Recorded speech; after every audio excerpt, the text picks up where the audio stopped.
به والأرحام إن الله كان عليكم رقيبا أما بعد فإن خير الحديث كتاب الله وخير الهدي هدي محمد صلى الله عليه وسلم وشر الأمور محدثاتها وكل محدثة بدعة وكل بدعة ضلالة وكل ضلالة في النار.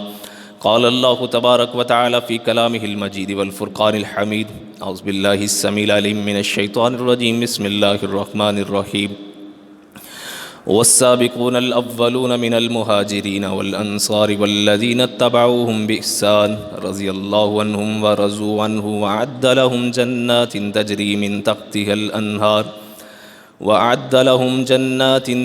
من تحتها الأنهار خالدين فيها أبدا ذلك الفوز العظيم. رب اشرح لي صدري ويسر لي أمري واحلل عقدة من لساني يفقهوا قولي. رب زدني علما رب زدني علما رب زدني فهما. ہر قسم کی حمد و ثنا عظمت و کبریائی اللہ وحدہ لا شریک کی ذات کے لیے ہے. درود و سلام سید الاولین والآخرین امام الانبیاء والمرسلین حضرت محمد مصطفیٰ صلی اللہ علیہ وآلہ وسلم کی ذات اقدسہ پر اللہ کی کروڑ کروڑ رحمتیں ہوں. اہل بیت اطہار پر، صحابہ کرام پر، تابعین نظام پر، محدثین کرام پر، اولیاء اعظام پر اور علماء کرام پر جنہوں نے اللہ کے پیغام کو اللہ کے بندوں تک پہنچانے کا حق ادا کیا. حضرات گرامی قدر، پچھلے 3-4 خطبات جمعۃ المبارک میں محرم الحرام کی مناسبت سے حضرت عمر فاروق، سیدنا حسن و حسین، سیدنا علی المرتضیٰ اور آپ کے اہل بیت کے بارے میں گفتگو کی ہے.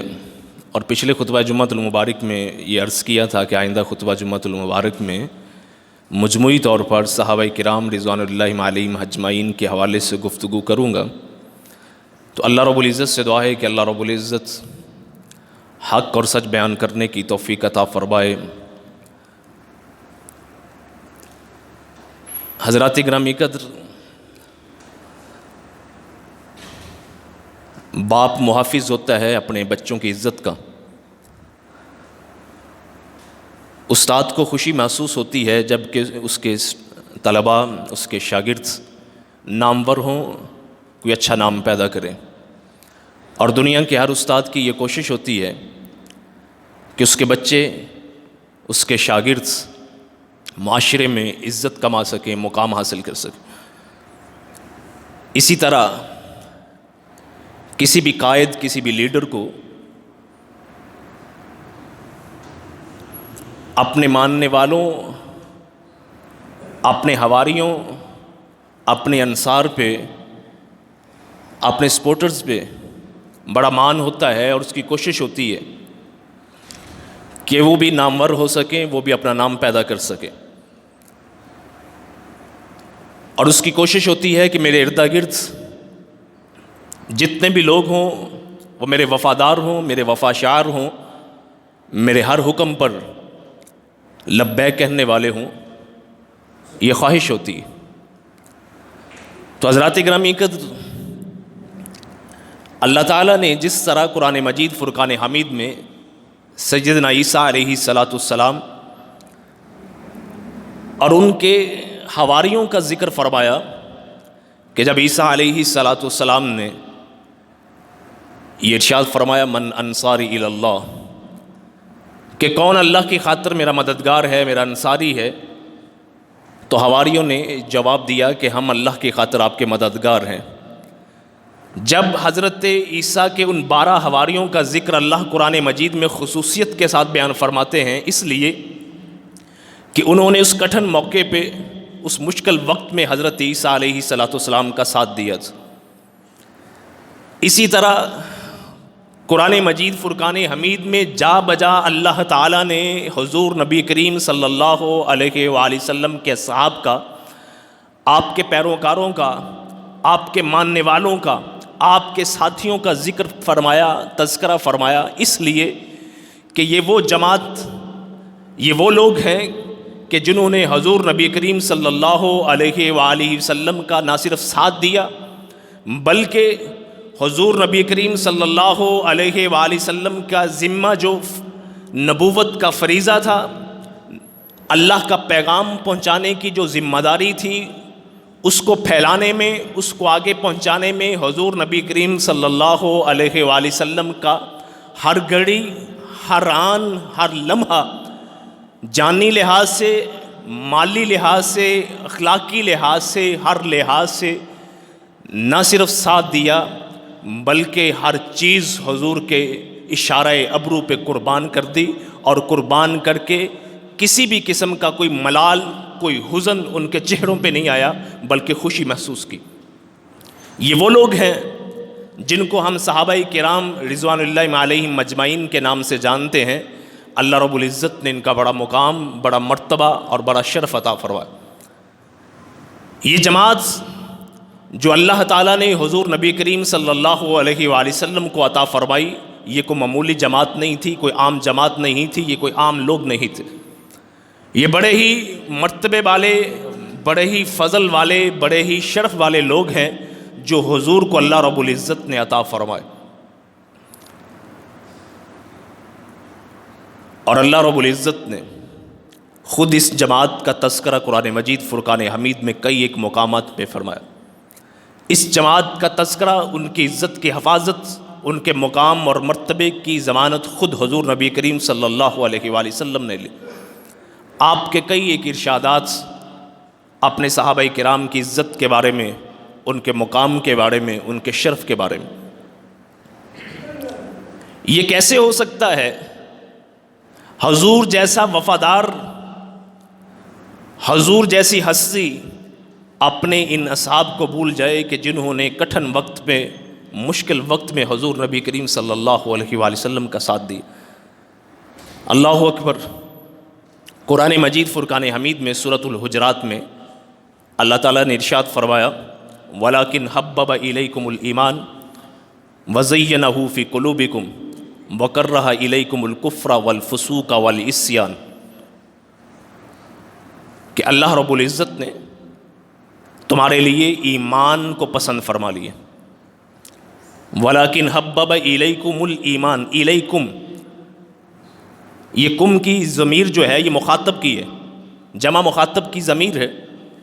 اس میں خطاب کن کو ہے؟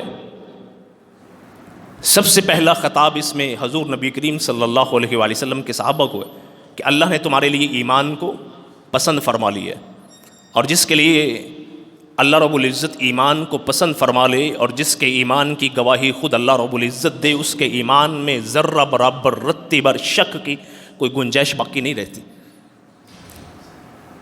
وَزَيَّنَهُ فِي قُلُوبِكُمْ، اور اے جماعت صحابہ، اللہ نے تمہارے لیے ایمان کو صرف پسند ہی نہیں فرمایا بلکہ اس کو تمہارے دلوں میں خوش نما بنا دیا ہے، تمہارے دلوں کی زینت بنا دیا ہے ایمان کو۔ تو جس کے دل کے لیے ایمان کو اللہ رب العزت زینت بنا دے، خوش نما بنا دے، اس کے ایمان میں کل کلاں کوئی اٹھ کر شک کرے، اس کا اپنا ایمان تو خراب ہو سکتا ہے، لیکن صحابہ کرام رضوان اللہ علیہم مجمعین کے ایمان میں کوئی ذرہ برابر شک اور شبہ نہیں ہو سکتا۔ وَكَرَّهَ إِلَيْكُمُ الْكُفْرَ وَالْفُسُوقَ وَالْعِصْيَانَ، نافرمانی، فسق و فجور، کفر، ہر طرح کی جو معصیت ہے، جو گمراہی ہے، جو گناہ ہے، وہ اللہ رب العزت نے تمہارے لیے ناپسند کر دیا۔ یہ وہ صحابہ کرام ہیں کہ جن کے ایمان کی خود اللہ رب العزت گواہی دے رہے۔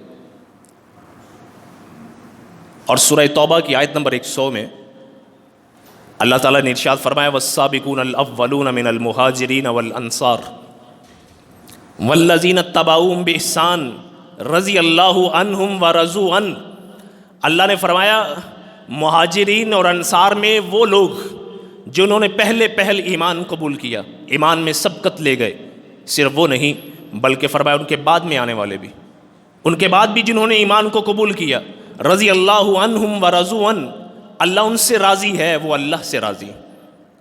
تو گویا اللہ رب العزت نے اپنی رضا کا سرٹیفکیٹ ان کو عطا فرما دیا کہ یہ وہ لوگ جنہوں نے بہت پہلے اسلام کو قبول کیا تھا، اور وہ صحابہ کرام کہ اس کے بعد بھی انہوں نے اسلام کو قبول کیا. اللہ ان سب سے راضی ہے اور یہ اللہ پہ راضی. یہ اللہ کی طرف سے اعلان ہے, یہ اللہ رب العزت کی طرف سے اعلان ہے کہ اللہ ان سے راضی ہے اور اللہ سے راضی ہیں. قرآن مجید میں اللہ نے ہمیں علماء یہود کے بارے میں جو بتایا تھا کہ وہ اللہ کی کتاب میں تحریف کرتے ہیں, اپنی طرف سے اس کے مطالب بیان کرتے ہیں, توڑ مڑوڑ کر اس کو پیش کرتے ہیں, اس کی عملی تفسیر آج ہم اپنی امت محمدیہ میں دیکھتے ہیں کہ کس طرح لوگ آیات کا معنی بدلنے میں ذرہ برابر بھی جھجکتے نہیں, شرماتے نہیں, کوئی شرم اور حیا نہیں ہوتی. اللہ کی آیت کا معنی کچھ ہے, اس کو کچھ بیان کر دیتے. اتنا بغض, اتنی نفرت صحابہ کرام رضوان اللہ علیہم مجمعین سے. اس آیت کا ترجمہ بھی الٹ کر رکھ دیا, کہا رضی اللہ عنہم ورضوا عنہ کا مطلب کیا ہے کہ اللہ ان سے راضی ہو اور وہ اللہ سے راضی ہوں. یہ دعا ہے, حالانکہ یہ دعا نہیں ہے, یہ ماضی کا صیغہ ہے. اللہ خبر دے رہے ہیں کہ اللہ ان سے راضی ہو چکا ہے اور وہ اللہ پہ راضی ہو چکے. وہ کہتے ہیں کوئی اتنا بڑا ٹائٹل نہیں رضی اللہ عنہ کا, یہ دعا ہے. جو دعا دی جا رہی ہے قبول ہو جائے نہ ہو, عقل کے اندھوں کو قرآن کی اس آیت کی تحریف کرتے ہوئے ذرہ برابر کوئی جھجک نہیں, کوئی شرم کو نہیں, کوئی حیا نہیں. یہ اللہ رب العزت کی طرف سے خبر ہے کہ رضی اللہ عنہم ورضوا عنہ, اللہ ان سے راضی ہو چکا ہے, وہ اللہ سے راضی ہو چکے. یہ عربی زبان کا اسلوب ہے کہ جب کسی بات کو پختہ طور پر بیان کرنا ہو جو مستقبل میں ہونی ہے تو اس کو ماضی کے صیغے کے ساتھ بیان کر دیا جاتا. یہ عربی زبان کا اسلوب ہے. بات جو ابھی مستقبل میں ہونی ہے اس کو عرب کے لوگ جب اس کے ہونے میں اتنا یقین ہو, اس میں اتنا پختگی لانی ہو, تو اس کو ماضی کے صیغے کے ساتھ بیان کر دیے جاتے ہیں کہ وہ کام جو ابھی ہونا ہے گویا ہو چکا ہے. رضی اللہ عنہم, اللہ ان سے راضی ہو چکا ہے, ورضوا عنہ, وہ اللہ سے راضی ہو چکے. یہ ٹائٹل ہے جو جماعت صحابہ کرام کو اللہ رب العزت نے عطا فرمایا. اور خود نبی کریم صلی اللہ علیہ وآلہ وسلم نے, یہ دیکھیں نا, حضور کا علم ہے, حضور کو پتہ تھا کہ یہ بدبخت لوگ پیدا ہوں گے جو میرے صحابہ کرام کو برا بھلا کہیں گے, جو میرے صحابہ کی عزت پہ, ان کے ناموس پہ حملہ کرنے کی کوشش کریں گے. حضور کو پتہ تھا, اس لیے حضور نے پہلے فرما دیا تھا اللہ اللہ فی اصحابی, میرے صحابہ کرام کے بارے میں اللہ سے ڈرو. 2 مرتبہ ارشاد فرمایا اللہ اللہ فی اصحابی, اللہ اللہ فی اصحابی, میرے صحابہ کے بارے میں اللہ سے ڈرنا. لا تتخذہم غرضا من بعدی, میرے بعد میرے صحابہ کو ہدف تنقید نہ بنانا, ان پر کیچڑ نہ اچھالتے رہنا, ان کو برا بلا نہ کہتے رہنا. کیوں؟ حضور نبی کریم صلی اللہ علیہ وآلہ وسلم نے آگے خود وضاحت فرما دی. ہم چاہتے ہیں جو ہم سے محبت کرتے ہیں ہم سے جڑی ہر چیز سے محبت کرے, ہمارے گھر سے, ہمارے بال بچے سے, ہمارے اعزا و اقارب سے, ہر ایک سے محبت کرے, ہر ایک کے ساتھ حسن سلوک سے پیش آئے, کیونکہ ہم سے محبت کرتے ہیں. تو حضور سے ہم محبت کریں اور حضور کو یہ خواہش نہ ہو کہ حضور سے منسوب ہر چیز سے کوئی محبت نہ کرے. ہم کہتے ہیں جو ہمیں مانتا ہے, جو ہم سے محبت رکھتا ہے, وہ ہمارے اعزا و اقارب, ہمارے رشتہ داروں سے, ہمارے دوست احباب سے بھی محبت رکھے. ہم تو چاہتے ہیں, کیا حضور نہ چاہتے تھے؟ تو حضور نبی کریم صلی اللہ علیہ وآلہ وسلم نے فرمایا, یہاں بات سمجھیے گا, مجھ سے کوئی محبت کے لاکھ دعوے کرے, میرے باپ سے کوئی بغض رکھے, تو اتنا عقل مند تو میں ہوں کہ میں سمجھ جاؤں گا اس کو مجھ سے محبت نہیں ہے.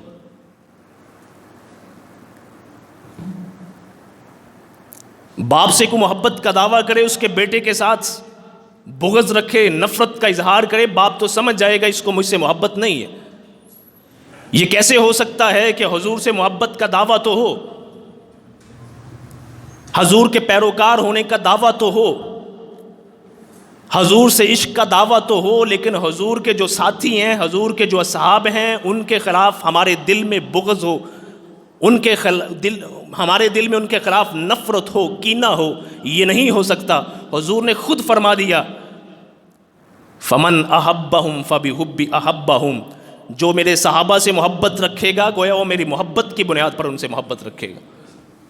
ومن ابغضہم فببغض ابغضہم، اور جو ان سے بغض رکھے گا، جو ان سے کدورت رکھے گا، یاد رکھو وہ ان سے بغض نہیں رکھ رہا، وہ گویا مجھ سے بغض رکھ رہا۔ یہ کیسے ہو سکتا ہے کہ محمد صلی اللہ علیہ وآلہ وسلم سے محبت کا دعویٰ ہو اور آپ کے ساتھیوں سے بغض ہو، نفرت ہو، کینہ ہو؟ یہ نہیں ہو سکتا۔ یہ اصول ہے۔ انسان چاہتا ہے کہ میرے ساتھ ساتھ میری جڑی ہوئی ہر چیز سے محبت ہو۔ حضور نہیں چاہتے ہیں کہ مجھ سے کوئی محبت کا دعویٰ کرے اور میرے صحابہ کو برا برا کہتا رہے۔ حضور نے ان کی عزت، ان کی ناموس خود وضاحت فرما دی۔ فمن آذاہم فقد آذانی ومن آذانی فقد آذ اللہ ومن آذ اللہ فیوشک ان یأخذہ۔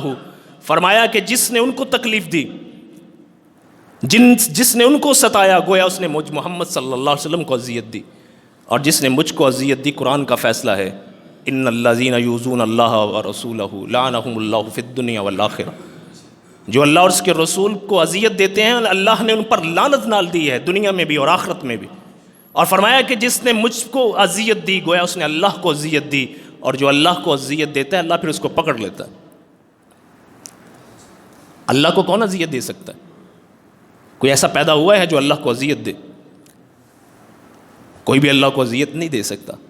لیکن حضور نے یہ واضح فرما دیا کہ صحابہ کو اذیت دینے والا گویا محمد صلی اللہ علیہ وسلم کو اذیت دینے والا ہے، اور حضور کا مقام یہ ہے کہ حضور کو کوئی یہ اذیت دے تو اللہ سمجھتے ہیں وہ مجھ کو اذیت دے رہا۔ حضور وہ ہیں کہ وما رمیت اذ رمیت ولکن اللہ رما۔ حضور آپ نے کنکریاں نہیں پھینکی، وہ تو اللہ نے پھینکی۔ یہ حضور کا مقام ہے۔ پھینک حضور رہے ہیں، کنکریاں حضور پھینک رہے ہیں، لیکن اللہ یہ نہیں کہتے حضور آپ نے پھینکی ہیں، اللہ فرماتے ہیں وہ گویا اللہ نے پھینکی ہیں۔ یہ حضور کا مقام ہے، یہ شرف ہے۔ تو اس لیے فرمایا کہ جو رسول کو اذیت دے گا گویا وہ اللہ کو اذیت دے گا۔ تو اس لیے فرمایا کہ میری محبت ہی کی بنیاد پر کوئی ان سے محبت کرے گا، میرے بغض ہی کی بنیاد پر ان سے بغض رکھے گا۔ یہ نہیں ہو سکتا، اس کا دعویٰ کبھی درست نہیں ہو سکتا کہ میں رسول سے محبت کرتا ہوں لیکن حضور کے اصحاب کی شخصیت پہ باتیں کرے، کیڑے نکال لے۔ نہیں ہو سکتا۔ اور یار یہ تو عام لوگ ہیں نا جن کی کوئی اوقات نہیں ہے۔ صحابی رسول خالد ابن ولید عمر فاروق کے عہد میں، عہد ابی بکر میں، عہد فاروق میں بہت ساری فتوحات کا سہرا خالد بن ولید کے سر پہ۔ حضور نے ایک جنگ پہ بھیجا۔ حضور کے صحابی عشرہ مبشرہ میں جن کا شمار ہے عبد الرحمن ابن عوف رضی اللہ عنہ، یہ عشرہ مبشرہ میں ان سے اونچ نیچ ہو گئی۔ بعض توجہ سے سنیے گا کہ آج جو لوگ صحابہ پر تبرہ کرتے ہیں، صحابہ کی شخصیت پہ کیچڑ اچھالنے کی کوشش کرتے ہیں، کوئی اوقات نہیں۔ لیکن یہاں صحابی رسول خالد ابن ولید اونچ نیچ ہوتی عبد الرحمن ابن عوف سے، برا بلا کہہ دیا غصے میں آ کر۔ جب بارگاہ رسالت میں واپسی ہوئی، حضور نبی کریم صلی اللہ علیہ وآلہ وسلم غصے سے سرخ ہو گئے، آپ کا چہرہ مبارک سرخ ہو گیا۔ فرمایا میرے صحاب کے بارے میں، میرے ساتھیوں کے بارے میں بات کرتے ہو؟ لا تسبوا اصحابی، یہ جو مشہور حدیث آپ نے سنی ہے نا، لا تسبوا اصحابی، اس کا پس منظر یہ ہے۔ اس موقع پر حضور نے فرمایا تھا کہ میرے صحابہ کو خبردار کوئی برا بلا کہے، کیوں؟ لو انفق احدکم مثل احد ذهبا ما بلغ مد احدہم ولا نصفہ، تم مل کر ساری عمر میں احد پہاڑ جتنا سونا بھی اللہ کی راہ میں خرچ کر دو، میرے صحابی کا مد خرچ کیا ہوا یا اس سے بھی زیادہ اس کے ثواب کو نہیں پہنچ سکتے تھے۔ یہ ہمیں نہیں فرمایا، یہ اس موقع پر جب خالد ابن ولید سے حضور کے ساتھی عبد الرحمن ابن عوف کے بارے میں اونچ نیچ ہوئی تھی، تب حضور نے فرمایا تھا۔ اور آج ہم احد کیا، پوری کائنات کے پہاڑوں کی وزن کے برابر، سمندر کے ذرات کے برابر، پانی کے قطرات کے قطروں کے برابر ہر چیز کائنات کے اللہ کی راہ میں خرچ کر دے، حضور کے صحابہ کے ایک رات کے عمل کو ہم نہیں پہنچ سکتے۔ خالد ابن ولید کو حضور نے فرمایا کہ میرے صحابہ کے بارے میں اس طرح کی باتیں کرتے. یہ صحابہ کرام ہیں کہ جن کی عزت کی، جن کے ناموس کی حفاظت خود رسول پاک صلی اللہ علیہ وآلہ وسلم نے فرمائی. اتنی بابرکت جماعت ہے یہ صحابہ کرام کی. اللہ اکبر. حضور نبی کریم صلی اللہ علیہ وآلہ وسلم نے ارشاد فرمایا یاتی علی الناس زبان، ایک وقت آئے گا فیغزو فیام من الناس، لوگ لڑائی کے لیے نکلیں گے، جہاد کے لیے نکلیں گے. ذاتی لڑائی نہیں، جہاد کی بات ہو رہی. فرمائے کہ وقت آئے گا لشکر جہاد کے لیے نکلے گا، اللہ کی راہ میں لڑائی کے لیے نکلے گا. اللہ اکبر. کہیں گے حل فیکم من صاحب رسول اللہ صلی اللہ علیہ وآلہ وسلم فیفتح لہ. یہ الفاظ ہیں رسول پاک کے. فرمایا لوگ کہیں گے دیکھو کوئی ایسا شخص موجود ہے جس کو حضور کا صحابی ہونے کا شرف حاصل ہے. دیکھا جائے گا حضور کا کوئی صحابی موجود ہوگا اس لشکر میں، حضور کے اس صحابی کی برکت کی وجہ سے اللہ رب العزت فتح عطا فرما دیں گے. یہ صحابہ کی برکت ہے، یہ بابرکت جماعت ہے. فرمایا پھر وقت آئے گا لوگ اللہ کی راہ میں جہاد کے لیے نکلیں گے اور کہیں گے صحابی رسول تو کوئی موجود نہیں، دیکھو تلاش کرو کوئی وہ شخص موجود ہے جس نے حضور کے صحابی کی زیارت کی ہو، حضور کے صحابی کو دیکھا ہو. فیفتح لہم. فرمایا جس شخص نے حضور کے صحابی یعنی تابعی، اس کی برکت سے اللہ رب العزت فتح عطا فرما دیں گے. یہ بابرکت جماعت ہے کہ جن کو شرف حاصل ہوا ہے، انہوں نے حالت ایمان میں حضور کے چہرہ اقدس کی زیارت کی ہے، انہوں نے چہرہ پر نور کو دیکھا ہوا ہے، انہوں نے حضور کی رفاقت حاصل کی ہے، انہوں نے حضور کے فرامین کو سنا ہے، ان پر حضور کی نگاہ کرم پڑی ہے. یہ وہ جماعت صحابہ کرام ہے. لا تمسن النار من رآنی اور رآ من رآنی. حضور نے خود فرمایا کہ اس کو آگ نہیں ہی چھوئے گی جس نے مجھ کو دیکھا ہے یا اس کو دیکھا ہے جس نے مجھ کو دیکھا ہے، اس کو آگ نہیں چھوئے گی. اتنی بابرکت جماعت، یعنی ایمان کی حالت میں ایمان قبول کیا، میری زیارت کی یا میرے صحابہ کی زیارت کی ایمان کی حالت میں، اس کو آگ نہیں چھوئے گی. اللہ اکبر. یہ صحابہ کرام کی جماعت سے حضور نبی کریم صلی اللہ علیہ وسلم نے ارشاد فرمایا. صحابی فرماتے ہیں کہ حضور بیٹھے ہوئے تھے، ایک دم آپ نے اپنا سر مبارک آسمان کی طرف اٹھایا، نظریں آسمان کی طرف اٹھا کر ارشاد فرمایا النجوم امانۃ للسماء. ستارے آسمان کی امن کی ضمانت ہے، ستارے آسمان کے امن کی ضمانت ہے. کیا مطلب؟ جب قیامت آئے گی یہ سورج، یہ چاند، یہ ستارے بے نور ہو جائیں گے، لپیٹ دے گا اللہ رب العزت یہ سارا نظام. جس دن یہ ختم ہو جائے گا سمجھ لیں کائنات ختم ہے، قیامت قائم ہے. جب تک یہ سورج چاند ستارے موجود ہیں قیامت نہیں ہے. اذا الشمس کورت واذا النجوم انکدرت. سورج کو اللہ رب العزت لپیٹ دے گا، ستارے بے نور ہو جائیں گے. تو اس لیے حضور نے فرمایا کہ النجوم امانۃ للسماء، ستارے آسمان کے امن کی علامت ہیں. وَأَنَا أَمَنَةُ أَصْحَابِي. میں جب تک ہوں میں اپنے صحابہ کے امن کا ضامن ہوں. میرے صحابہ کو امن ہے، میرے صحابہ پہ کوئی فتنے کوئی آزمائش نازل نہیں ہو سکتی جب تک میں موجود. فَإِذَا ذَهَبْتُ أَنَا أَتَىٰ أَصْحَابِي مَا يُوعَدُونَ. فرمایا جس روز میں چلا جاؤں گا پھر میرے صحابہ کرام سے جو اللہ نے ان کے بارے میں ان کے مقدر میں فتنے آزمائشیں لکھی ہیں ان سے وہ دوچار ہوں گے. اور اس کے بعد کیا فرمایا؟ اصحابی امانۃ لامتی. میرے صحابہ امت کے امن کی ضمانت ہیں. جب میرے صحابہ چلے جائیں گے تو پھر میری امت کو وہ فتنے وہ آزمائشیں پہنچیں گی جس کا اللہ نے وعدہ کیا ہو. جب تک صحابہ کرام کا وجود موجود ہے تب تک امت کو وہ آزمائشیں نہیں پہنچیں گی جو بعد میں پہنچیں گی. یہ اللہ رب العزت نے برکت رکھی صحابہ کرام کی جماعت میں. 110 ہجری تک کہا جاتا ہے، کچھ نے لکھا ہے 120 ہجری، بہرحال 110 ہجری تک یہ صحابہ کرام کا دور، اس کے بعد تابعین کا دور شروع ہوتا. یہ صحابہ کی برکت ہے کہ جب تک وہ موجود ہیں امت کے امن کی ضمانت سے. یہ معمولی جماعت نہیں ہے، یہ عام لوگ نہیں ہیں۔ حدیث مبارکہ میں ہے کہ اللہ رب العزت نے لوگوں کے دلوں کو دیکھا، حضور کے لیے یہ جو جماعت منتخب کی یہ اللہ رب العزت نے منتخب فرمائی، کسی اور نے منتخب نہیں فرمائی۔ ابو جہل کو بھی اللہ اسلام کی توفیق دے سکتا تھا، عمر فاروق کو منتخب کیا تھا اللہ نے۔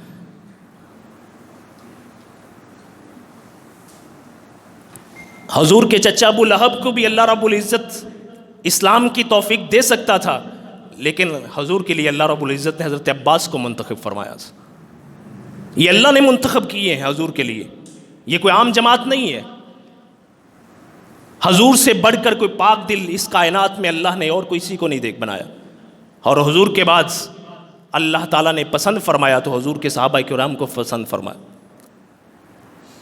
اور حضور نے خود ارشاد فرمایا اذا رأیتم یسبون اصحابی، جب تم دیکھو کہ لوگ میرے صحابہ کرام کو برا بلا کہہ رہے ہیں، فقولوا لعنۃ اللہ علی شرکم، اس وقت کہو اللہ تمہارے شر پر لعنت فرمائے۔ اسی پر بس نہیں، فرمایا فعلیہ لعنۃ اللہ والملائکۃ والناس اجمعین، جو صحابہ کرام کو برا بلا کہے اس پر اللہ کی لعنت ہے، اللہ کے فرشتوں کی لعنت ہے، سب لوگوں کی لعنت۔ حضور نے خود تحفظ فرمایا ان کا، ایسے نہیں اللہ حضور بے یار و مددگار چھوڑ گئے ان کو، خود اپنے فرامین کے ذریعے حضور نے ان کی عزت، ان کی ناموس کی حفاظت فرما دی۔ جو اہل ایمان ہوگا، جس کے دل میں ذرہ برابر حضور کی محبت ہوگی، وہ آپ کے اصحاب پر انگلی نہیں اٹھائے گا، ان کی عزت کرے گا، ان کا احترام کرے گا۔ حضور کا ادنا سے ادنا صحابی، ادنا سے ادنا صحابی، بعد میں آنے والا کوئی بڑے سے بڑا، بڑے سے بڑا، بڑے سے بڑا، اس ادنا سے ادنا صحابی کے عمل کو نہیں پہنچ سکتا۔ یہ ادنا کے لفظ سے یہ نہ سمجھیے گا کہ حضور کے صحابہ ادنا ہیں، یہ نہ سمجھیے گا، صحابہ کے مقابلے میں یہ لفظ میں جو بول رہا ہوں صحابہ کے بارے میں، یعنی بڑے بڑے صحابہ ہیں، درمیانے صحابہ ہیں، ان سے چھوٹے صحابہ ہیں، ان کے مقابلے میں ہمارے لحاظ سے وہ سب کے سب بڑے ہیں۔ اور یاد رکھیے گا کہ صحابہ کرام صحابی ہونے کی نسبت سے تمام برابر ہیں، برابر ہیں، صحابی کے سٹیٹس میں سب برابر ہیں، لیکن شرف میں، فضل میں، منقبت میں، مقام میں، مرتبے میں صحابہ برابر نہیں ہیں۔ جو خلفائے اربعہ کا مقام ہے وہ عشرہ مبشرہ باقیوں کا نہیں ہے، جو باقی عشرہ مبشرہ کا مقام ہے وہ بعد میں آنے والوں کا نہیں ہے، جو اصحاب بدر کا مقام ہے وہ اصحاب احد کا مقام نہیں، جو اصحاب احد کا مقام ہے وہ صلح حدیبیہ والوں کا مقام نہیں ہے، جو صلح حدیبیہ والوں کا مقام ہے وہ فتح مکہ سے پہلے والوں کا مقام نہیں ہے، جو فتح مکہ سے پہلے والوں کا مقام ہے وہ فتح مکہ کے بعد ہونے والے صحابہ کا مقام نہیں ہے۔ مقام اور مرتبے اور شرف میں فرق ہے، لیکن ادنا سے ادنا کہنے کا مقصد صحابہ کے لحاظ سے جو ادنا سے ادنا صحابی ہے، بعد میں آنے والا جتنا بھی بڑا جلیل القدر ہو، جتنا بھی علم ہو، جتنی بھی ریاضت ہو، جتنا بھی فہم و فراست کا مالک ہو، وہ صحابہ کرام کے مقام کو نہیں پہنچ سکتا۔ وہ جماعت خود اللہ رب العزت نے منتخب فرمائی ہوئی۔ امام ابو حنیفہ رحمۃ اللہ علیہ یاد آئے، حضرت علقمہ کے بارے میں اللہ رب العزت نے ان کو اتنی فہم و بصیرت عطا فرمائی تھی، اتنا تفقہ عطا فرمایا تھا، دین میں سمجھ بوجھ عطا فرمائی تھی حضرت علقمہ کو۔ امام ابو حنیفہ رحمۃ اللہ علیہ بڑے متاثر تھے ان سے، تابعی ہیں یہ۔ امام ابو حنیفہ رحمۃ اللہ علیہ کے نزدیک صحابہ کا مقام اور شرف دیکھیے گا، میں بات کو حذف کر کے بات بیان کر رہا ہوں کہ سننے والے سب ایک ذہن کے مالک نہیں، ایسی بات اڑ نہ جائے۔ امام ابو حنیفہ رحمۃ اللہ علیہ نے فرمایا کہ اگر صحابیت کا شرف نہ ہوتا، اگر صحابیت کا شرف نہ ہوتا تو میں کہتا علقمہ بعض صحابہ سے بھی زیادہ علم رکھتے، یہ نہیں اتنی بڑی شخصیت تھی، لیکن نہیں کہا۔ کیوں نہیں کہا؟ کہ صحابہ کے بعد کوئی بھی شخص صحابہ کے مقام اور مرتبے کو نہیں پہنچ سکتا، چاہے جتنا مرضی بڑا ہو۔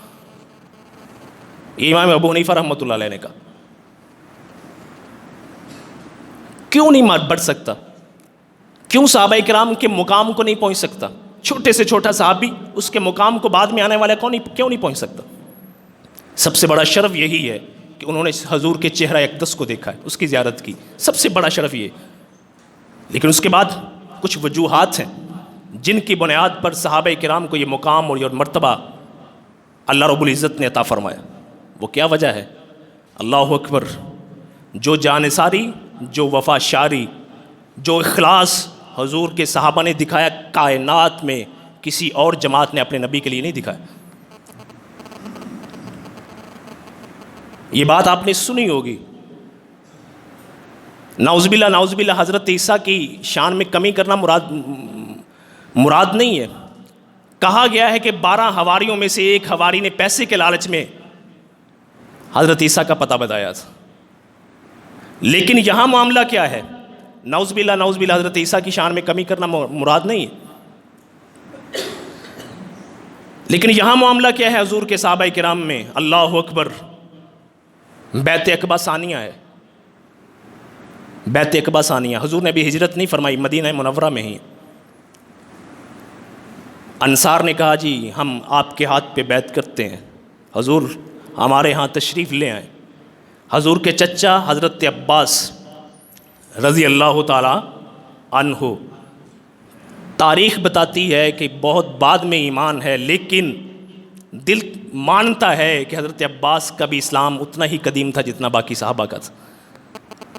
بہرحال یہ الگ بحث ہے۔ اس وقت حضرت عباس جو ابھی مسلمان نہیں، ظاہری طور پہ تاریخ نہیں بتاتی کہ ابھی مسلمان ہیں، اس وقت موجود ہے جب صحابہ کرام انصار کے لوگ حضور نبی کریم صلی اللہ علیہ وآلہ وسلم سے بات چیت کرتے ہیں۔ حضرت عباس فرماتے ہیں ذرا ٹھہر جاؤ، ذرا ٹھہر جاؤ، تمہیں پتہ ہے کہ کس لیے حضور کو تم اپنے پاس بلا رہے ہو؟ یہ نہ ہو، یہ حضرت عباس کے الفاظ ذرا سنیے گا، بیعت عقبہ اولیٰ، بیعت عقبہ ثانیہ، دونوں میں 2 عباس نے گفتگو کی تھی۔ ایک عباس حضور کے چچا ہیں اور دوسرے عباس انصاری صحابی ہیں، ان کی بھی بات میں سناتا ہوں۔ حضرت عباس فرمانے لگے حضور ہمارے درمیان موجود ہیں، اپنے خاندان کے اندر، ہر لحاظ سے ہم ان کی حمایت کر رہے ہیں، دشمن سے ان کو بچا کر رکھ رہے ہیں، کسی دشمن کی جرت نہیں ان کو نقصان پہنچا سکے۔ یہ نہ ہو یہاں سے لے جاؤ اور کل کلاں کوئی مشکل وقت پڑے تو بے یارو مددگار چھوڑ دو۔ حضرت عباس نے فرمایا، آگے انصار نے جواب دیا، یا رسول اللہ ہم ان کی بات سن چکے ہیں، آپ ارشاد فرمائیے کس بات پر بیعت ہم سے لینا چاہتے ہیں؟ تو بیعت کیا لی گئی؟ ہر حال میں حضور کی بات کو سنو گے بھی اور اس پہ عمل بھی کرو گے، خشکی میں، تنگی میں، خوشحالی میں، ہر حال میں تم راہ خدا میں اپنا مال خرچ کرو گے۔ صحابہ نے کہا خرچ کریں گے، پھر کر کے دکھایا صحابہ کرام نے۔ جب مہاجرین لٹ لٹا کر اپنا دین بچا کر مدینہ منورہ میں آئے تو ان انصار نے اپنے دروازے کھول دیے تھے، جائیدادیں، زمینیں، باغات سب تقسیم کر دیے تھے، یہاں تک کہ بیویوں کو بھی طلاق دے دی تھی، تم شادیاں کر لو۔ کائنات میں مواخات کی، کائنات میں عزم و استقامت کی، راہ خدا میں خرچ کرنے کی تاریخ اس سے پہلے رقم نہیں ہوئی تھی جو صحابہ کرام نے رقم کی تھی۔ بیعت عقبہ ثانیہ کے موقع پہ جب انصار 73 مرد اور 2 عورتیں حضور کی بیعت کرنے لگے تھے، تب حضرت عباس بن عبادہ بن نزلہ، یہ انصاری صحابی ہیں، انہوں نے کہا ذرا رک جاؤ، بیعت کرنے سے پہلے بیعت کے بعد جو مشکلات آئیں گی اس کو ذرا سمجھ لیجئے۔ کیا بیان فرمایا تھا؟ انہوں نے کہا تھا انصاریوں، حضور کے ہاتھ پہ بیعت کرنے کا مقصد یہ ہے، سیاہ و سرخ سے لڑائی کرنے کے لیے تم بیعت کر رہے ہو۔ حضور کے ہاتھ پہ بیعت کرنے کے بعد ہر قوم سے تمہیں لڑنا پڑے گا، تمہارے اموال بھی راہ خدا میں خرچ ہوں گے، تمہارے بڑے بڑے سرکردہ لیڈر بھی راہ خدا میں شہید ہوں گے۔ اگر یہ قبول ہے تو حضور کے ہاتھ پر بیعت کیجئے۔ تو صحابہ اکرام نے کیا اٹھ کر کہا تھا؟ فرمایا حضور اگر ہمیں حکم دیں تو ہم سمندر کا سینہ چاک کر دیں، سمندر میں اپنے گھوڑے دوڑا دیں، حضور ہمیں حکم کیجئے، ہر حال میں ہم حضور کی حفاظت کریں گے، حضور کے ساتھ چلیں گے۔ یہ اس وقت صحابہ نے کہا، یہ ایسے نہیں صحابہ کرام۔ اللہ اکبر، احد کا میدان ہے، انس ابن نضر رضی اللہ تعالیٰ عنہ کو جب دیکھا گیا، جسم پر زخم کیا شمار کرنا ہے کہ پہچانے نہیں جا رہے تھے یہ کون ہے. ان کی بہن نے انگلیوں سے پہچانا تھا کہ یہ میرا بھائی ہے.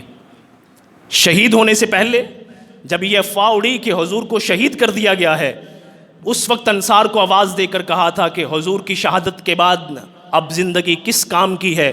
جس کام کے لیے حضور نے جان دی ہے اسی کام کے لیے اپنی جانوں کو قربان کر دو. سعد ابن ربی آخری سانسیں چل رہی ہیں، حضور نے فرمایا دیکھو میرا صحابی کہاں موجود ہے اور اس کو میرا سلام کہنا. حضور نے ایسے سلام نہیں بھیجا تھا، پتہ تھا راہ خدا میں کتنے زخم کھائے ہیں اس نے، سارا جسم چھلنی ہے. صحابہ ڈھونڈتے ڈھونڈتے دیکھا سعد ابن ربی آخری سانسیں لے رہے ہیں. کہا حضور نے سلام بھیجا ہے. کہا وعلیکم السلام. سلام کا جواب دیا اور کہا حضور کو بتا دینا کہ جنت کی خوشبو میں سونگھ رہا ہوں، جنت دیکھ رہا ہوں، اور میرے انصار کو بھی پیغام دے دینا جب تک تمہارے جسم میں جان باقی ہے، تمہارا ایک فرد باقی ہے، اگر حضور کو کوئی نقصان پہنچا تو کل قیامت کے دن اللہ کے دربار میں کوئی عذر کام نہیں ہے. یہ وہ صحابہ کرام ہیں، ان کی عزت کی، ان کی ناموس کی حفاظت حضور کیوں نہ فرمائیں. اللہ اکبر. خندق کا موقع ہے، خندق کا موقع ہے. بنو غطفان 6000 کا لشکر لے کر، قریش 4000 کا لشکر لے کر مدینہ پر حملہ آور ہو جاتے ہیں. 10,000 کا لشکر. یہ اصحابی جنگ تھی، بہت بڑی جنگ تھی. اور مدینے میں آباد بنو قریظہ یہودی، انہوں نے بھی بدعہدی کی تھی، بغاوت کا اعلان کر دیا تھا. حضور پر اتنا کڑا وقت، اتنا مشکل وقت، حضور کو جب پتہ چلا کہ مدینہ کے اندر آباد یہودیوں نے بھی بغاوت کا اعلان کر دیا ہے، حضور اتنے پریشان، لیٹ کے اوپر چادر لے لی حضور نے، لیٹے رہے اتنے پریشان. اللہ اکبر. اس وقت حضور نبی کریم صلی اللہ علیہ وسلم نے سعد بن معاذ سے، سعد بن عبادہ سے کہا، فرمایا اتنا بڑا لشکر ہے، مدینے پہ حملہ آور ہے، کیوں نہ بنو غطفان سے ہم مصالحت کر لیتے ہیں، مدینے کی تہائی پیداوار دے کر ان سے مصالحت کر لیتے ہیں، ہر سال جتنی بھی فصل ہوگی 1/3 ان کو دیتے جائیں گے، ان سے مصالحت کر لیتے ہیں، ان کو واپس بھیج دیتے ہیں، قریش کے ساتھ پھر ہم لڑ لیتے ہیں. آگے جواب کیا تھا؟ ہم جیسا ہوتا نا، کہتا حضور بالکل ٹھیک ہے، یہ صحابہ کی جماعت ہے جس کو اللہ نے منتخب کیا ہے. فرمایا اللہ کے حضور، اللہ نے حکم دیا ہے. فرمایا اللہ نے نہیں حکم دیا، تمہاری خاطر میں کہہ رہا ہوں. فرمایا اللہ کے رسول عہد جاہلیت میں جب ہم مسلمان نہیں تھے، بتوں کے پجاری تھے، ہم کسی کو برداشت نہیں کر سکتے تھے کہ ہماری جان، مال، عزت، آبرو کی طرف نظر اٹھا کر دیکھے. آج اللہ نے اسلام کے ذریعے ہم کو عزت عطا فرمائی ہے، آج ہم بزدل بن کر کیوں مصالحت کریں؟ اللہ کے حضور مال بھی قربان کریں گے، جان بھی حاضر. یہ صحابہ کرام ہیں، یہ کوئی معمولی شخصیتیں نہیں ہیں جنہوں نے عرب و عجم سے ٹکر لی تھی. کس لیے لی تھی؟ اللہ اور اس کے رسول کی خاطر ٹکر لی تھی، کوئی ذاتی مقصد نہیں تھا. عقبہ ابن نافع، اللہ اکبر، موجودہ کیپ ٹاؤن افریقہ کا شہر، ساؤتھ افریقہ کا، جب وہاں تک فتح کرتے کرتے پہنچ گئے، آگے کوئی آبادی نہیں، کوئی خشکی نہیں، سمندر میں گھوڑا ڈال کر تھوڑا سا آگے جا کر کہتے ہیں اللہ اگر مجھے پتا ہوتا کہ اس کے پار بھی تیری کوئی مخلوق ہے، میں تیرا پیغام لے کر جہاد کرتا ہوا وہاں بھی پہنچ جاتا. یہ صحابہ کرام ہیں، اور یہ صحابہ کرام ہیں کہ جن کا احترام، جن کی عزت انسان ہی نہیں کائنات کی ہر چیز کرتی. یہی عقبہ ابن نافع جب افریقہ کے جنگلات میں بسیرا کرتے ہیں، کیروان نامی شہر آباد کیا. افریقہ کے اندر پہلی اسلامی شہر، پہلا اسلامی شہر کیروان عقبہ ابن نافع نے آباد کیا، جنگل کاٹ کر. جب مسلمانوں نے وہاں لشکر کا پڑاؤ کیا، لشکریوں نے کہا یہاں درندے ہیں، شیر ہے، چیتے ہیں، اس طرح کی دوسری مخلوقات ہیں، نقصان پہنچائیں گی، خطرناک جگہ ہے. عقبہ ابن نافع کا ایمان دیکھیے، ایمان دیکھیے. وہیں بیٹھ کے کوئی دم درود نہیں شروع کر دیا، وہیں بیٹھ کے کوئی چلا کٹنا نہیں شروع کر دیا، اٹھ کر ٹیلے پہ چڑھ کر ایک آواز لگائی. آواز کیا تھی؟ اور جنگل کے درندوں یاد رکھو، نحن اصحاب محمد صلی اللہ علیہ وآلہ وسلم، ہم حضور کے اصحاب ہیں، ہم یہاں آباد ہونا چاہتے ہیں. تاریخ نے لکھا ہے یہ آواز دینا تھی. لوگوں نے دیکھا کہ شیرنیوں نے اپنے بچے منہ میں اٹھائے ہوئے جنگل کو چھوڑ رہے ہیں. یہ حضور کے صحابہ ہیں، یہ حضور کے صحابہ ہیں جنہوں نے جان، مال، عزت، آبرو، ہر چیز حضور کے لیے قربان کر دی تھی۔ حضور ان کی عزت کی، ان کی ناموس کی پھر حفاظت کیوں نہ فرماتے؟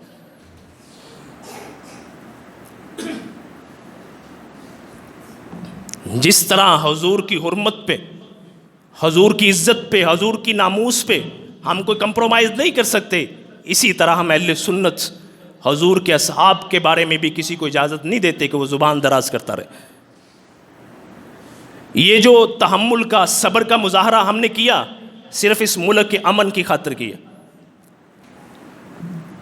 یہ مت سوچئے گا کہ ہمارے علماء، ہمارے بڑے، ہمارے بزرگ وہ بے خبر ہیں، وہ بے فکر ہیں، ان کو معاملے کی نزاکت کا پتہ نہیں ہے، یہ مت سمجھیے گا۔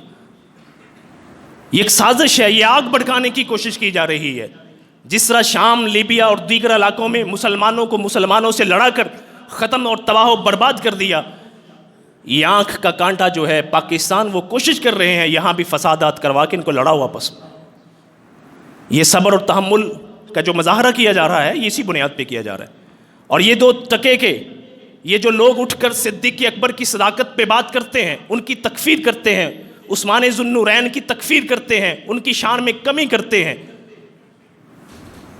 یہ بھی اسی سازش کا حصہ ہے۔ یہ پیڑ لوگ ہیں، یہ ایسے نہیں بکواس کر رہے، یہ ایسے اپنی زبانیں دراز نہیں کر رہے، پیسہ آتا ہے ان کو اور یہ لوگوں کے جذبات کے ساتھ کھیلنا چاہتے ہیں۔ ہم یہ کام نہیں ہونے دیں گے، اور لیکن اس کے نام پر ہم بجو بھی نہیں بنیں گے، اور انشاءاللہ العزیز جب تک مسلمان زندہ ہیں صدیق کی صداقت کے ڈنکے بجائیں گے، فاروق کی عدالت کے ڈنکے بجتے رہیں گے، عثمان ذو النورین کی سخاوت کو بیان کرتے رہیں گے، علی المرتضیٰ شیر خدا کی شجاعت کو بیان کرتے رہیں۔ یہ نہیں ہو سکتا۔ یہ صحابہ کی جماعت خود اللہ نے منتخب کی ہے حضور کے لیے۔ کائنات میں اتنے وفاشار، اتنے جانثار پہلے کسی نبی کو نہیں نصیب ہوئے جو حضور کو نصیب ہوئے تھے۔ اللہ اکبر۔ باتیں کئی ہیں، میں کیا بات کروں۔ آج ہر ایک کی کوشش ہے کہ زندگی میں ایک مرتبہ حضور کے روضہ اطہر پر حاضری ہو جائے، حضور کے گھر کا، اللہ کے گھر کا طواف کر لیں، ہر ایک کی خواہش ہے۔ حضور کی بنائی ہوئی مسجد میں نماز ادا کروں، ہر ایک کی خواہش ہے۔ کیا مدینہ منورہ اور مکہ مکرمہ کے فضائل صحابہ کرام کو نہیں پتہ تھے؟ پتہ تھے۔ کیا ان کو روضہ رسول کی عزت، اس کا احترام دل میں موجود نہیں تھا؟ موجود تھا۔ پھر کیا وجہ تھی؟ انہوں نے مکہ کو چھوڑا، اللہ کے گھر کو چھوڑا، انہوں نے حضور کی مسجد مدینہ منورہ کو چھوڑا۔ مدینہ منورہ کو چھوڑ کر کسی کی قبر بنی ہے افریقہ میں، کسی کی قبر بنی ہے پاکستان کے بلوچستان میں، کسی کی قبر کہاں، کسی کی قبر کہاں، کوئی کہاں دفن ہوا، کئی عیسائیوں کے شہر میں جا کر دفن ہوئے۔ اب ایوب انصاری رضی اللہ تعالیٰ عنہ کیوں ہوا تھا؟ کیوں انہوں نے مدینہ چھوڑا تھا؟ حضور کا پڑوس کیوں چھوڑا تھا؟ حضور کے لائے ہوئے دین کو پہنچانے کے لیے انہوں نے چھوڑا تھا۔ جنہوں نے اتنی قربانیاں دی، اپنا گھر بار حضور کے دین کو پہنچانے کے لیے چھوڑ دیا، آج کوئی بدقماش اٹھ کر ان پہ زبان درازی کرے، ہم اجازت نہیں دیں گے کسی بھی صورت میں۔ کسی کو کہو یار یہ ہجرت کو چھوٹا معاملہ تھا، صحابہ کی عظمت نمایاں ہوتی ہے۔ آج کوئی بڑے سے بڑا لیڈر اس کا دعویٰ کرے کہ اپنے ماننے والوں کو میں کہتا ہوں یہ صوبہ چھوڑ کر کے پی کے میں آ جائے، کوئی کہے پنجاب کو چھوڑ کر سندھ میں آ جاؤ، میں دیکھتا ہوں کتنے لوگ لبیک کہتے ہیں۔ اتنی بڑی ہجرت، اپنا سب کچھ چھوڑ چھاڑ کر حضور کے اشارہ ابرو پہ، حضور کے فرمان پہ لوگ مدینہ منورہ چلے آئے۔ یہ تو حضور کی برکت ہے کہ ہم اس کو مدینہ کہتے ہیں، لوگ تو اس کو یثرب کہا کرتے تھے، بیماریوں کا گھر تھا۔ یہ صحابہ کرام ہیں جنہوں نے حضور کے دین کے لیے، حضور کے دین کو آگے پہنچانے کے لیے یہ قربانیاں دی۔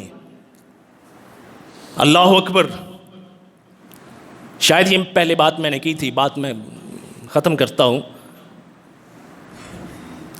اللہ نے جو وعدہ کیا تھا حضور سے کہ آپ کا دین سب بلند ہوگا، آپ کو اس لیے بھیجا ہے اللہ کے کلمے کو سب پہ بلند کر دو، وہ کس نے بلند کیا تھا؟ صحابہ کرام نے۔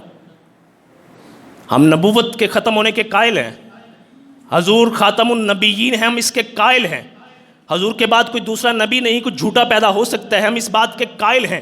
لیکن جو فریضہ نبوت تھا، جو فریضہ نبوت اللہ رب العزت نے حضور کے ذمے ادا کیا تھا، اس کو پورا کیا ہے تو جماعت صحابہ کرام نے پورا کیا۔ حضور جب اس دنیا سے رخصت ہوئے تھے، ابھی صرف حجاز اور نجد یا شام کی سرحد تک لوگ مسلمان ہوئے تھے، باقی دنیا تک حضور کا پیغام پہنچانے والے یہ صحابہ کرام ہیں۔ اور یہ بات ذرا غور کیجیے گا، کیا وجہ پڑی کہ صدیاں گزرنے کے بعد تاریخی چیزوں کا سہارا لے کر، جھوٹی سچی چیزوں کا سہارا لے کر یہ صحابہ کرام کے بارے میں بغض کا اظہار کرتے ہیں، تبرہ کرتے ہیں، یہ اس طرح کی چیزیں نکالتے ہیں، فلاں صحابی نے یہ کیا، اس نے یہ کیا، اس نے فلاں کو یہ کہا وہ کہا۔ یہ کیوں کرتے ہیں؟ یہ کیوں کرتے ہیں؟ ذرا سمجھیے گا بات کو۔ یہ میں جو بات کہنے لگا ہوں ذرا توجہ سے سنیے گا، بات بہت بڑی ہے۔ صحابہ کے بعد دین باقی رہتا ہی نہیں ہے، صحابہ کے بعد دین باقی، بولو، دین باقی رہتا ہی نہیں ہے۔ بدر کے مقام پہ کیوں حضور نے فرمایا تھا؟ یاد ہے بچے بچے کو، اللہم ان تہلک ھذی العصابۃ، اگر اللہ آج تو نے اس جماعت کو ہلاک کر دیا، تباہ و برباد کر دیا، یاد رکھ ان کے بعد تیرا کوئی نام لینے والا موجود نہیں رہے گا۔ حضور نے اللہ کو فرمایا۔ صحابہ کرام کے بعد دین کا کوئی تصور موجود نہیں۔ آج جتنا بھی دین ہم تک پہنچا ہے اس میں بنیادی کردار صحابہ کرام کا ہے، اور یہ کوشش کی جاتی ہے دین کو جھٹلانا، قرآن کو جھٹلانا، حضور کی شخصیت کو جھٹلانا ان کے بس کی بات نہیں ہے۔ جن کے ذریعے ہم تک دین پہنچا ہے انہی کو متنازع بنا دو، دین خود ختم ہو جائے گا۔ میں اگر یہاں کھڑے ہو کر اللہ کے فضل سے، اللہ کی توفیق سے بات کرتا ہوں، آپ لوگ احترام کرتے ہیں، عزت دیتے ہیں، میری بات کو مانتے ہیں۔ میں کوئی حدیث بیان کرتا ہوں تو آپ لوگ کہتے ہیں کہ یہ حدیث ہے، میں کوئی قرآن کی آیت کا ترجمہ کرتا ہوں تو آپ لوگ کہتے ہیں یہ ترجمہ ہے۔ وجہ کیا ہے؟ کہ آپ لوگوں کے ذہن میں، آپ کے دلوں میں ایک محبت ہے جس کی بنیاد پہ میں کھڑے ہو کے بات کرتا ہوں۔ جب میری ذات ہی متنازع ہو جائے تو آپ لوگ کبھی بھی میری زبان سے نکلے ہوئے الفاظ کو قبول نہیں کریں گے۔ صحابہ کرام کو متنازع بنانے کا مقصد صرف اور صرف یہی ہے کہ دین کو اکھاڑ کر پھینک دیا جائے۔ صحابہ کرام ہی کے ذریعے حضور کے فرامین ہم تک پہنچے ہیں۔ اگر صحابہ کرام حضور کے فرامین آگے نہ پہنچاتے تو یہ دین آگے نہیں پہنچ سکتا تھا۔ اس لیے میں نے کہا کہ حضور کے صحابہ کے بغیر دین کسی کام کا نہیں۔ دین آگے پہنچانے والے حضور کے صحابہ ہیں، حضور کے فرامین کی تفسیر کرنے والے حضور کے صحابہ ہیں، حضور کے فرامین کا مطلب بیان کرنے والے حضور کے صحابہ ہیں۔ حضور نے کیسے نماز پڑھی، حضور نے کیسے رکوع کیا، حضور نے کیسے سجدہ کیا، حضور نے کیسے حج کیا، کیسے زکوٰۃ ادا کی، کیسے جہاد کیا، یہ ساری چیزیں بیان کرنے والے صحابہ کرام ہیں۔ جب ان کو متنازع بنا دیں گے دین ختم۔ اللہ سے دعا اللہ عمل کی توفیق عطا فرمائے۔